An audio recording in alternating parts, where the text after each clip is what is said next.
Hello, everyone, and thank you for joining us for today's webinar, How to Optimize Your Hybrid and Virtual Meetings. Before we get started, I'd like to cover a couple of quick housekeeping items. Today's webinar is being recorded, so you can fully engage and pay attention instead of trying to take notes on all of the great content you're going to be consuming today. We will send the recording out in the next couple of days so that you have a copy to look back on later. And if you experience any technical difficulties, please post a note in the Zoom chat. My colleagues and I will keep an eye on that chat and we'll work to resolve any issues for you. And finally, we've saved time at the end for a Q&A session. So if you have any questions for our wonderful speaker, please use that Q&A feature in the Zoom toolbar throughout the webinar, and we'll be sure to answer as many of your questions as possible before the hour is up. And with that, let's move into introductions. First off, I am the VP of Marketing here at Eden Workplace. My name is Hannah Zwick. If you aren't familiar with Eden, are the complete suite of software tools for hybrid companies. I joined the team about 8 months ago, and I'm super excited to be hosting today's webinar. And we're joined by Lorraine Lee. She is a top-rated virtual keynote speaker and a leader at the intersection of editorial and tech. She has over 300,000 LinkedIn followers, and through that, she helps professionals thrive and succeed in the virtual office. She's also the head of editorial at Prezi and a LinkedIn learning instructor. And she's appeared in publications like Inc., ReadWrite, and Entrepreneur. And with that, I'm going to pass it over to Lorraine. And again, post your questions in the Q&A, ask things in chat, and I will see you again at the end for that Q&A. Lorraine, it's all you. Thank you, Hannah. Remember the days when we presented in person? We focused on getting our message across and engaging and energizing our audience. And then virtual came along, and it not only involved those two things, but a bunch of other factors we had to figure out, like tech and creating a strong video presence. And now, many of us are entering a hybrid model, which brings additional challenges, but ones that you're going to be ready to face after the session today. Imagine a world where teammates leave your meeting raving about how productive it was. A meeting where it was possible to bond and get work done at the same time. And a meeting where you caught the eye of senior leadership because of how engaging your content was. It is all possible, and today I'm going to give you 9 tips so that you can do all of those things and be a meeting rock star. Meetings are not going away anytime soon, nor should they. However, the issue is that more and more meetings seem to be getting added to the calendar, and they're becoming less and less effective, leading to things like burnout, Zoom fatigue, and ineffective teams. There are many reasons that can make a meeting ineffective. Maybe the facilitator is speaking at you and not inviting you into the conversation. There's no clear agenda and everyone is talking in circles. You've been raising your hand remotely and everyone else in person isn't noticing you and they're just having a conversation amongst themselves. Or my favorites, the meeting didn't need to be live and this really could have been an email. In this session, you're going to learn how to positively transform your meeting so that they shift from situations like these to ones where you will lead and participate impactfully and effectively while also learning how to create a, dare I say, enjoyable meeting experience. If you're watching this session, kudos to you for realizing that meetings are one of the most important things we can and need to master if we want to be both a leader who influences change and drives results, and a leader who can create more engaged, productive, and happy teams. Now, for those who aren't entirely convinced yet, I want to share some data with you that highlights the pressing need to master virtual and hybrid meetings. 55% of employees prefer to work remotely at least 3 days a week. 30% of employees say they're likely to switch jobs if their offices require them to return in person full-time. And 96% of people who started working remotely due to COVID want to continue working remotely at least some of the time for the rest of their careers. The data is trending away from entirely in-person offices and clearly shifting towards virtual and hybrid ones. Now, for those who aren't familiar, virtual meetings are meetings where everyone is dialing in from different locations. A hybrid meeting is a meeting where some people are calling from home and some are calling from the office, so it's that mix of in-person and virtual. And today, you're going to learn 9 essential tips for how to best tackle these types of meetings. Before we dive in, I want to share who I am and why I'm here talking about meetings. My name is Lorraine Lee, and I'm the head of editorial at Prezi, a virtual presentation and collaboration solution being used by the majority of the Fortune 1000 to make their meetings better. I'm also a LinkedIn Learning instructor of the popular course Virtual and Hybrid Meeting Essentials, and I was an editor at LinkedIn for 6 years, where I worked on its video products and I had my own video series. Please connect with me on LinkedIn and feel free to take screenshots at any point during this session, preferably with my eyes open, and feel free to post it on socials and tag me, tag Eden Workplace, so we can keep the conversation going even after the session is over. By the end of this hour, your meetings will become a way that you start getting noticed by your peers and senior leaders, because through your great meetings, you'll be improving your organization's culture, reducing Zoom fatigue, and building productive teams. So I'll be covering 3 main topics today around virtual and hybrid meetings. The first, how to plan and prepare for your meeting so that you're set up for success. The second, how to drive engagement during and after your meeting so that you generate ideas and get results. And third, how to create captivating virtual presentations so that your content improves your meeting and doesn't detract from them. Now, as part of this session, we'll be using Slido. For those who aren't familiar with Slido, it's an awesome virtual collaboration tool that will allow us to do polls and word clouds and other fun things. So you can access it on your phone or on your browser at slido.com. And you can also scan this QR code if you prefer, and the passcode will be Eden Meetings. And I believe, yes, Eden Workplace is also sending the direct link into chat, so you can access it there. For Q&A, as Hannah mentioned before, just please add it into the Q&A in Zoom, and then we'll be monitoring and collecting those for the end. Now, before we jump in, if you haven't done so already, please make sure to full screen your Zoom for the best viewing experience. Now, with all the distractions and things we have to do in a day, sticking to your schedule and being respectful of other people's time is going to earn you more respect, give you back more time in your day, and lead to more cooperative teams. It seems obvious, but it's amazing how many people still don't focus on time management. To manage your time well, you'll want to stay concise, meaning that you aren't planning that hour-long meeting for the sake of the hour-long meeting or because it's always been done that way. Because when you plan that hour-long meeting, you'll find that the content magically takes up that full time. So instead of 1 hour, try a 25-minute meeting. Or go even bolder and plan 15-minute meetings. And I actually know someone who does 8-minute syncs. You also want to make sure that you're being respectful with your colleagues' time in meetings, which means starting and ending on time. Otherwise, there's not going to be an incentive to get to the meeting on time next time. If you start the meeting on time, people will get there on time. Otherwise, they know they're going to miss something, and you're also setting the tone for what you expect. The same thing goes with ending on time. Your colleagues likely have another meeting or something else on their calendar. Respecting your colleagues' time ultimately means respecting your colleagues. Now, I do have a caveat here when I say end your meetings on time. To me, ending on time actually means ending 5 minutes ahead of the half hour, or in some cases, maybe 10 minutes ahead of the hour if it's that long of a meeting. In person, we had time to run in between rooms, so why don't we get that at home too? At home, it's important we have those breaks to reset and context switch, and of course, to go to the bathroom. So let's move over to the Slido now. I'm curious to hear from you. I'm going to launch the poll here. How well do you manage your time in meetings currently? Do you end your meeting 5 to 10 minutes before the half hour or hour? Do you end on the half hour, or do you typically run over with your meetings?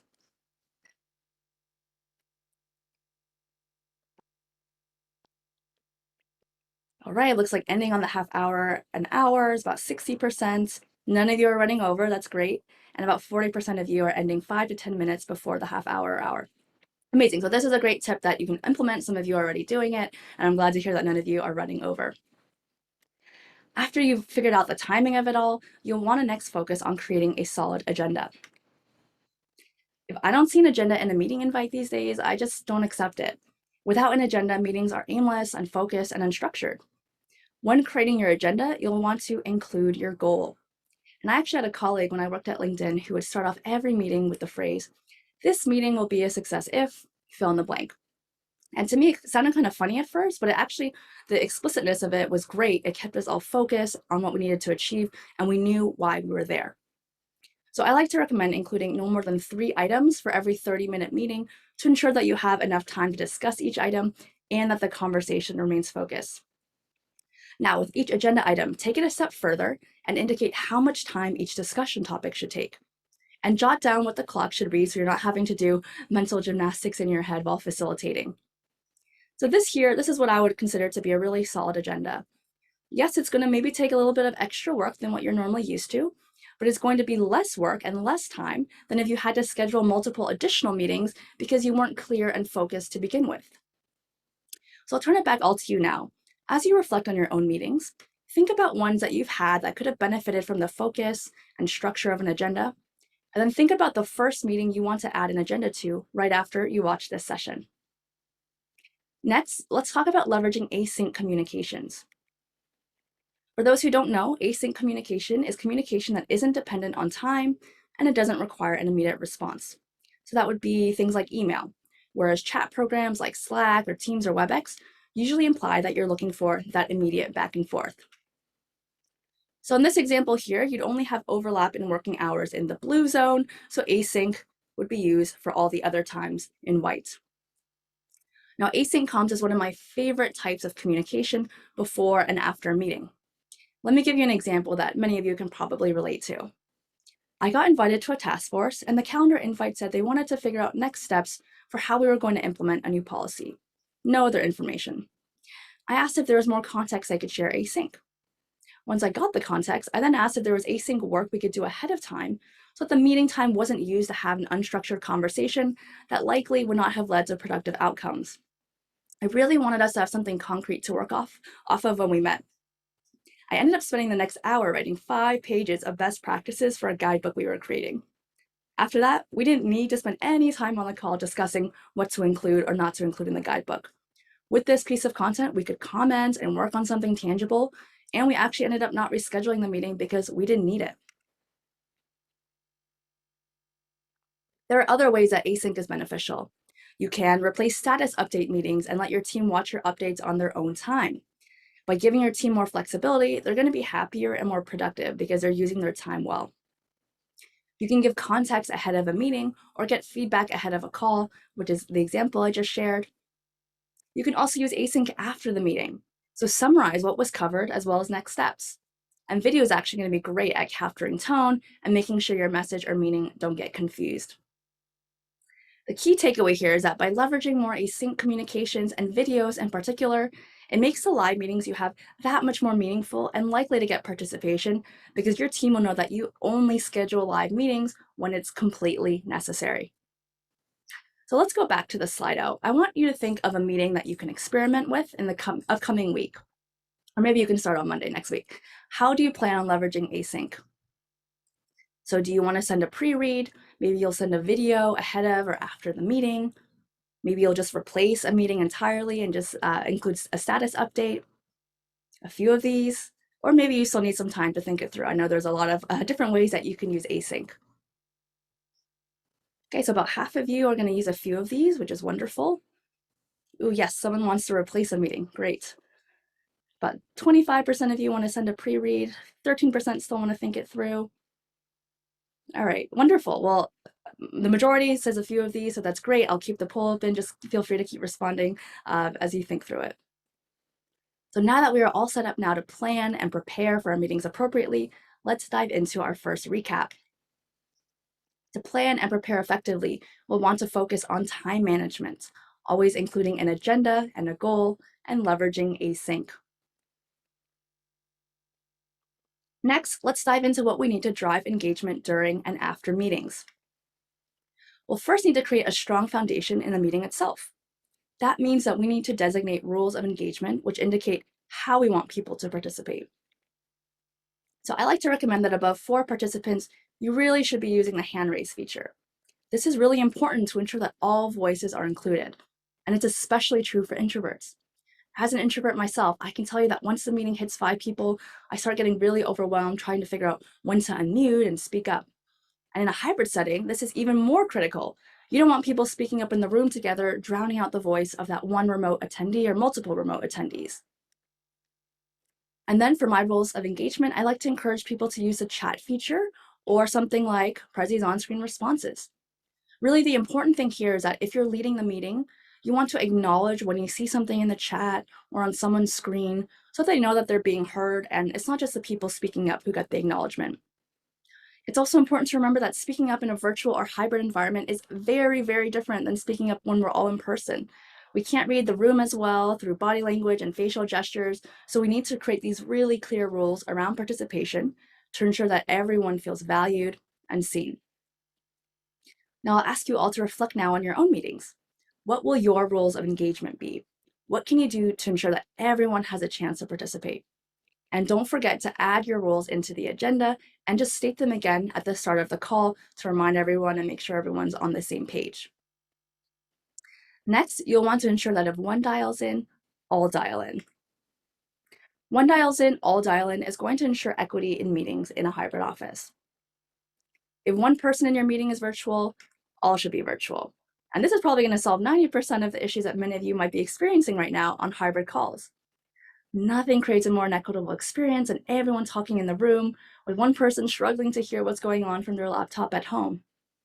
For those who are in the office, you should all be on your own laptops, either at your desk, in individual rooms, or if you all want to be in the same room and have that in-person presence with each other, make sure that you're using one central microphone in the room to avoid any sound feedback.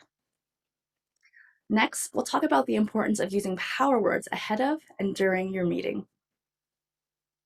So at this point, you've planned and prepared for your meeting, you have everyone set up for the call, and now we need to continue to engage them. One way we'll do that is with power words. What are power words? Power words are words that trigger an emotional or psychological reaction when you hear them, either in a positive or negative way. Today, we'll talk about the positive. So this is an example of what we hear a lot in presentations, something like, this data shows that we're on track. But how could we improve this? This exciting new data shows that we are gaining command of the market. Words matter, and power words can act as a dopamine hit to the brain. And this is because that when you use power words, you're waking people up out of autopilot from hearing the same boring thing over and over and over again. We want to hear and see things that excite us. So here's a list of power words that you might want to use in your next meeting. There are hundreds out there, but I just chose a few of my favorites. So I'd like to move back over to the Slido. We're going to do a word cloud this time. I want to see which power words you want to use, or feel free to add an entirely new one that's not on this list, and we'll see which ones are the most popular. The Slido is open. Encourage, that's a great one.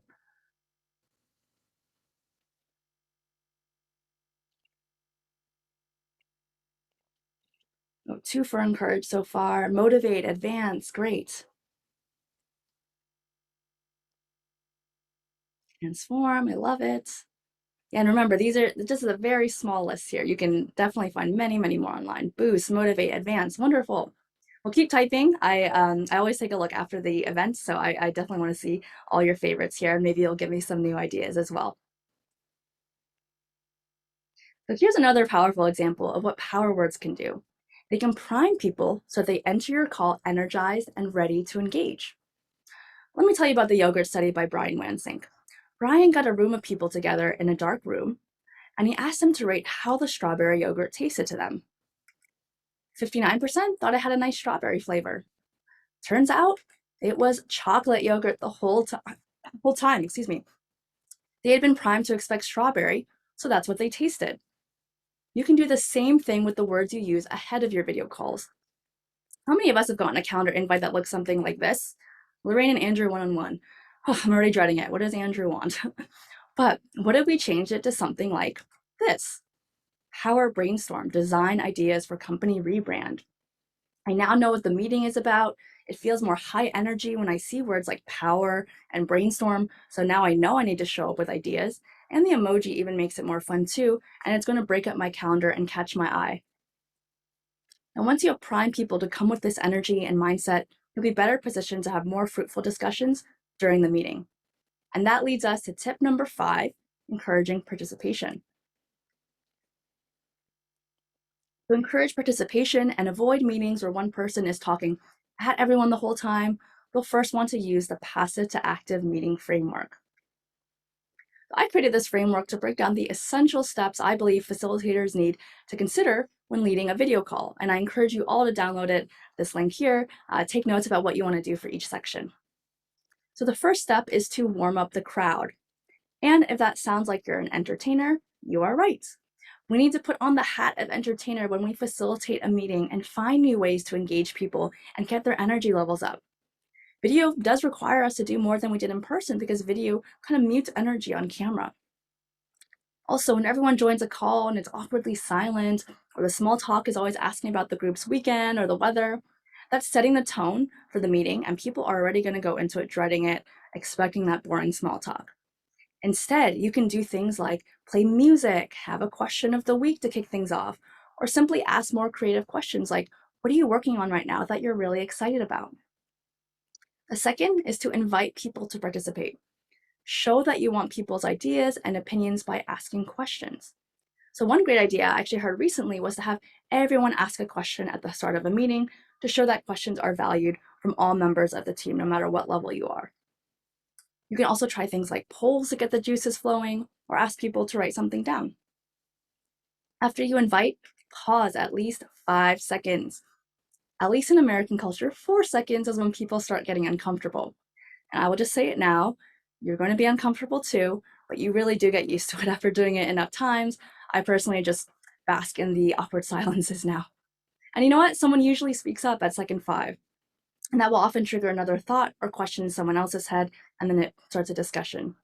And again, you'll want to remind people that they can also ask in the chat or through other virtual collaboration tools like I'm using right now, and I'll touch on a few more soon. Then you'll want to observe and listen. Repeat back what you're hearing to show that you're tuned in. Label problems you hear. Lean in towards the screen for a physical indicator of engagement. Note down areas that you might want to follow up on.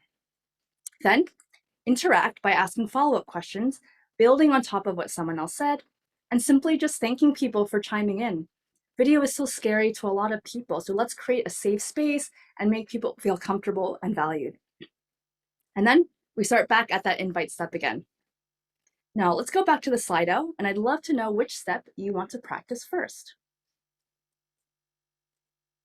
I just saw some additional words from the power word section, which look great, so thank you all for including those. But for the passive to active meeting framework, what do you want to work on first? Many of you say warm up. It's actually, I've done a few of this, this keynote now to a few audiences, and usually warm up is the most popular. Right, some of you want to pause, some of you want to observe and listen.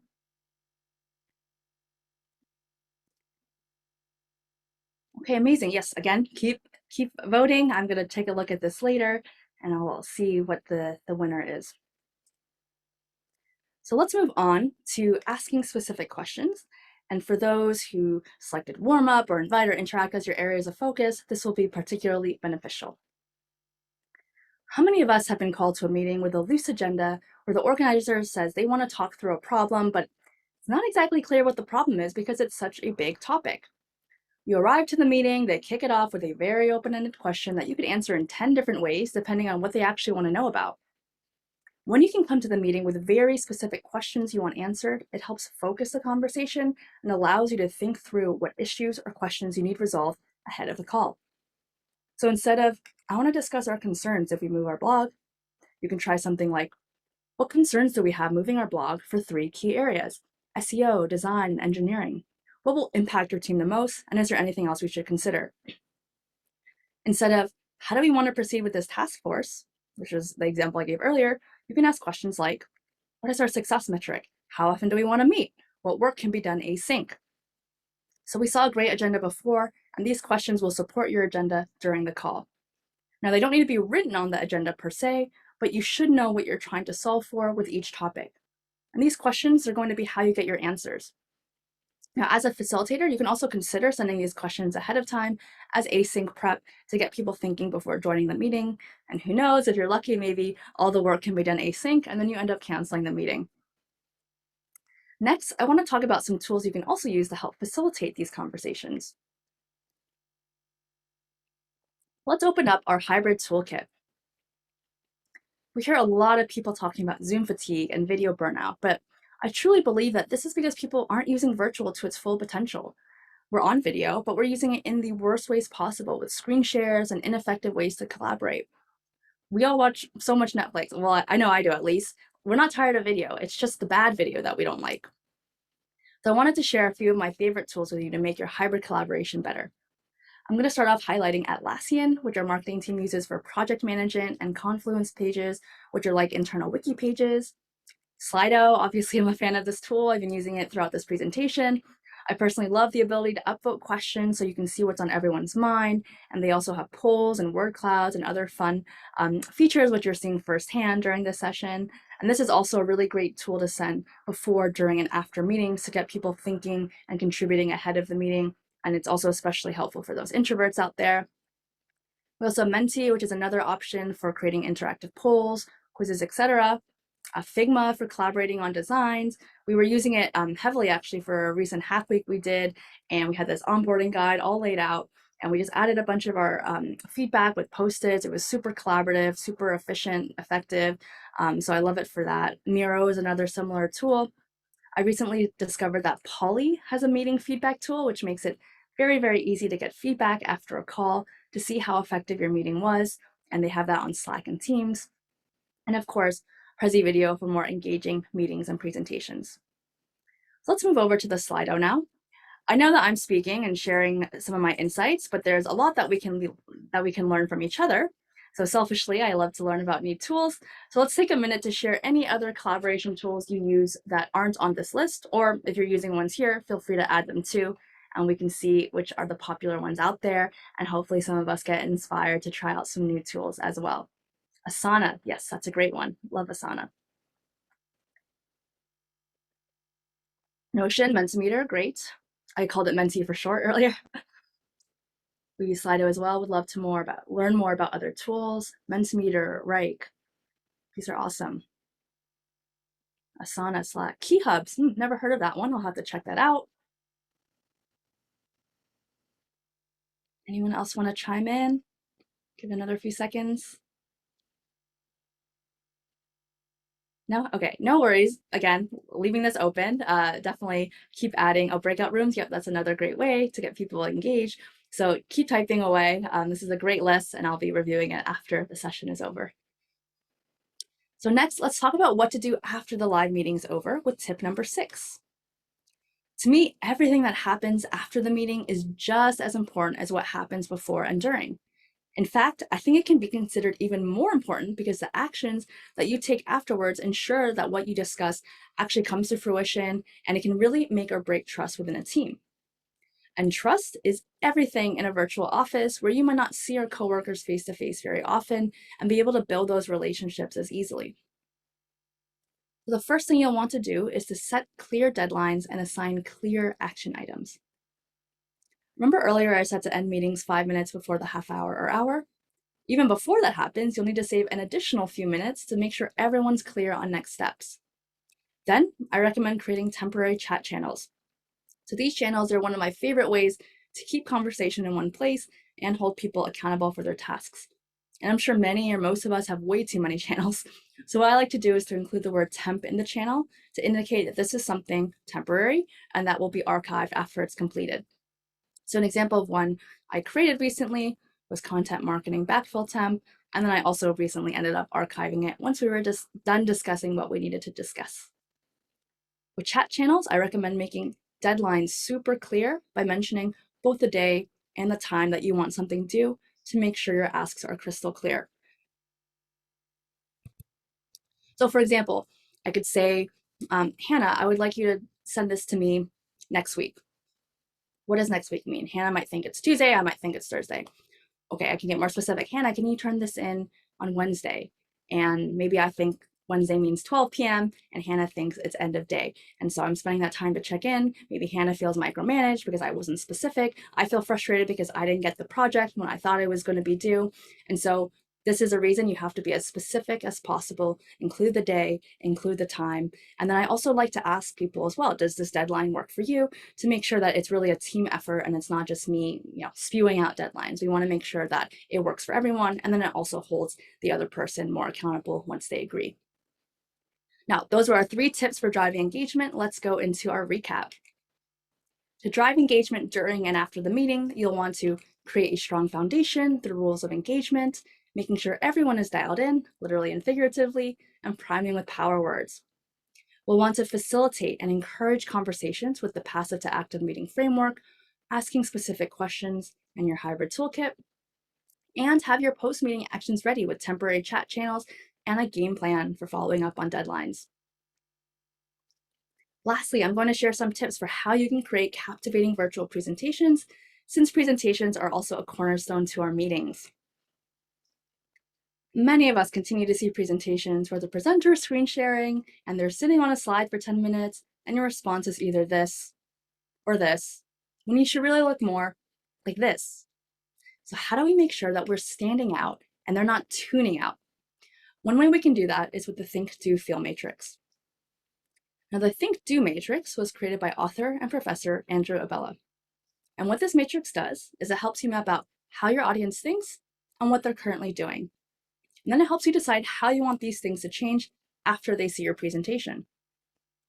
Now, the Think, Do matrix has since been modified by Prezi Spencer Waldron to become the Think, Do, Feel matrix, because emotion is going to be so important in connecting with your teammates and clients and persuading them to make changes or to take action. If we're really honest with ourselves, we think back to big decisions we made, emotions are often what end up driving those decisions, and then facts and logic come in after the fact to justify or fill in the gaps. These days, we are all so busy that we forget to focus on customization or making things specific based on who we're talking to.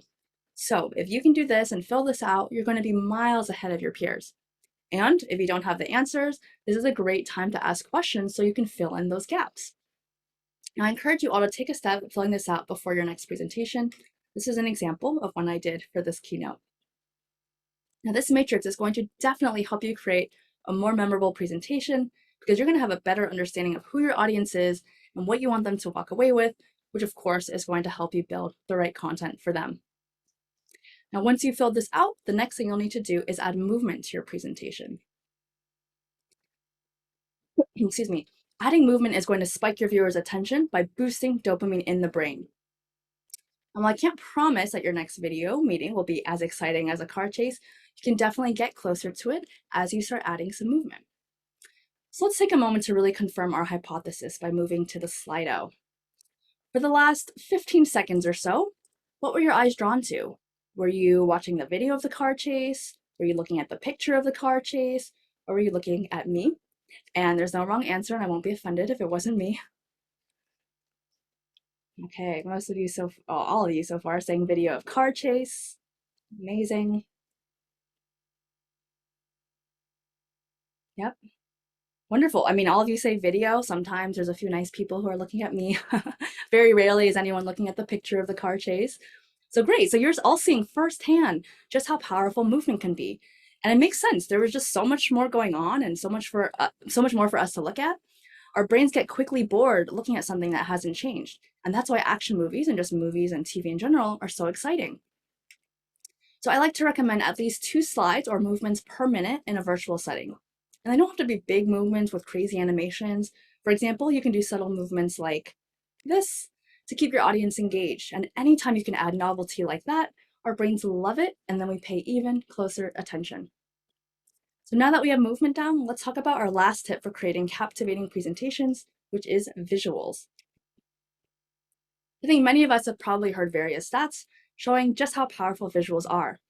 For example, 90% of the information processed by the brain is visual, or 80% of people remember what they see versus hear and read, and visual aids have been found to improve learning by up to 400%. Have you ever told a story where everyone was attentive and really excited about what you had to say next? That's what we want with our presentations too. And if you're using visuals well, your viewers are going to be more tuned in and actually retain what you're telling them. So this visual here is probably what most of us see on slides: plain, bullets, and boring. But what if we took it one step further? Look at how much better these are. And you can make these with templates. There's so many out there. Excuse me. Or use simple shapes.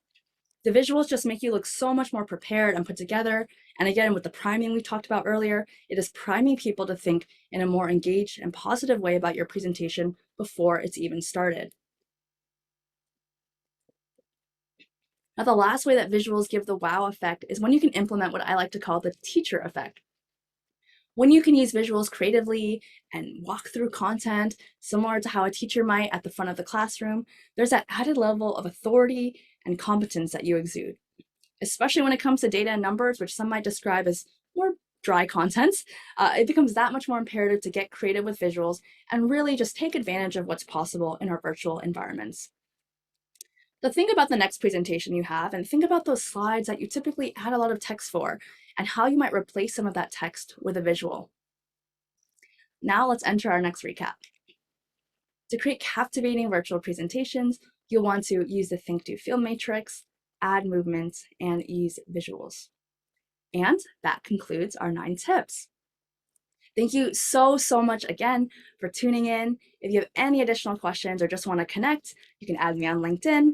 And if you're looking for more tips for how to stand out and thrive in the virtual office, I hope you'll subscribe to my newsletter at lorrainekaylee.com/learn. And I also have a freebie for you. So if any of you want a free premium upgrade to Prezi Video so that you can use presenter notes, record in HD, download your MP4s, etc., just sign up for a free account. Then you can fill out this form here. And lastly, feedback is very important to me in helping me improve and to see what you found most valuable. So if you're open to taking just a minute or less to share your thoughts, I would really appreciate it. Now remember, meetings are not something to be dreaded. They're actually a huge opportunity for you to be recognized as a confident, competent, and caring leader who leads highly effective and impactful teams. Thank you so much for watching, and I hope to see you at a future meeting. And with that, I will pass it over to Hannah for Q&A. Awesome. Thank you so much, Lorraine. That was an incredible presentation. We did have a couple of questions come through in the chat throughout. So we'll start with there, and a reminder to everybody else, we save some time at the end for Q&A. So if you do have anything you want Lorraine to address for you while she's live with us, feel free to pop those into either the chat or the Q&A box. But to start off, the first one that came through is, can we come up with more names for one-on-ones? I think it's asking for like more creative names or more powerful names. So tossing that one to you. Yeah, I mean, I usually say one-on-ones, or I might say catch up and then use like the chat emoji to make it more fun. Or if I'm meeting someone new, I'll do like the handshake emoji and call it like a meet and greet. So I think the world is your oyster. Just get as creative with it as you want. And I would definitely recommend, yeah, try to get creative with it and don't just say one-on-one, but get, use a different word or phrase. Amazing. And then next up, which platform is this presentation created with? So I am using Prezi Video to create my presentation. It is a virtual camera, so it fits in with Zoom, WebEx, Teams, etc. As long as you can select your camera, you can use Prezi Video. Amazing. And then the next one that just came in states, mixed location meetings are a fact of life. People will want to meet in person when in the same building, but still include remote attendees. How to best handle this situation? Yeah, sorry, what was the first part of that question? You said next to something? Oh, mixed location meetings are a fact of life. Yeah, so I think right now, really like what I said before about one dials in, all dial in, is the best practice right now. Obviously, when you have some people in person, like ideally you have that meeting with them, but that's why I recommend, you can all get in a room together, but you should still be on your laptops. That way, everyone's literally an equal size on the screen. And, if it's just your team in person and there's no remote attendees, yeah, definitely meet in person. But I think the office is shifting right now where the people who are there in person, like where they benefit is from kind of that social interaction and just team bonding that is a little bit different over video. So I still think, go on video for your meetings if there are remote attendees, but enjoy being in person together for lunch and other social activities. Amazing. Another question is, how would you coach these kinds of meeting changes to others on your team? Yeah, that's a really good question. So that guidebook I told you about earlier, that's a meetings guidebook. So we're going to be publishing that externally, hopefully soon. And so I'll be posting it on my LinkedIn once it goes live. So sharing resources like that can be helpful. I think also just modeling that behavior. So you know when you go to a good meeting and you're like, wow, that was structured, that was organized, and just try to emulate the same thing so that people walk away with that same feeling. Hopefully with your team, you can be open and constructive with each other. So when I see people who don't have an agenda or don't have that structure, I ask like, are you open to some feedback? Like, what do you think about adding this? And usually they're very receptive, and I think it does help the meeting and the productivity of it all. So I think if you can, again, like you have this chance to be a leader, so just model the behavior that you want to see, and then give feedback, where it makes sense. Amazing. And we just got another tool suggestion in the Q&A. An anonymous attendee has submitted, we use Meeting Owl camera and mic for mixed meetings. It Okay. has Create 360 camera. Nice. Yes, I think there are a lot more cameras like that coming out to kind of pan to whoever's talking. So I think that's definitely a better option than having the camera and you can kind of see the whole meeting room and everyone's like super small. So yeah, if Yeah, there's and then you're technology in the like that corner out of the there. screen just trying to like get them to notice Yeah, you and having their like face-to-face side conversation. exactly, Yeah, exactly. Yeah. amazing. Cool. Those are all of the questions that we've gotten so far. I'll give it another minute for anyone to submit. Otherwise, it looks like we might wrap up a little bit early. Okay, wonderful. Yeah, I'll just say again, like I know I just shared a lot of information and sometimes it takes a bit of time to process. So if any other questions come up after the fact, just feel free to send me a message on LinkedIn. I'm happy to answer there and just hear about your meeting experiences and what you're working on. Definitely. And we've gotten a lot of thank yous in the chat as well. People are Oh, thank really, really you. responsive and excited about your Yeah. presentation. I know that you've been focused on presenting, but we've gotten maybe like 3 or 4 different specific shout outs to the quality of the content and the Oh, thank you, interaction. everyone. It looks like the audience has really appreciated it today. And for everybody who's still with us, thank you so much for joining. As a reminder, we will be sending out a recording in the next couple of days.